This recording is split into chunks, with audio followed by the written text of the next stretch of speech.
В этом году в рамках регионального проекта «Цифровая культура» Министерство культуры Ингушетии участвует в конкурсном отборе на создание новых кинозалов и переоборудование уже существующих в регионе. Как сообщает ведомство, итоги участия в отборе будут известны в третьем квартале текущего года. Также планируется участие в конкурсе на реализацию в следующем году виртуальных концертных залов. Цифровая культура предполагает в себе модернизацию существующих кинозалов, создание кинозалов на базе домов культуры и иных концертных учреждений и создание виртуальных концертных залов.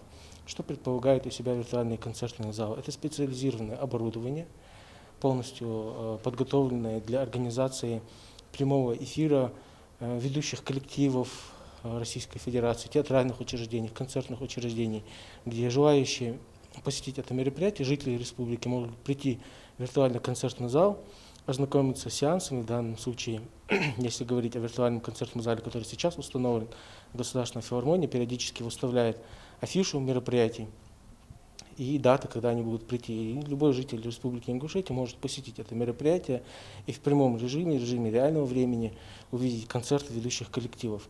То есть там в комплект входит хорошее звуковое аудио-видеооборудование, где создается эффект присутствия, полное погружение в тот процесс и полное взаимодействие и получение удовольствия от процесса созерцания искусства.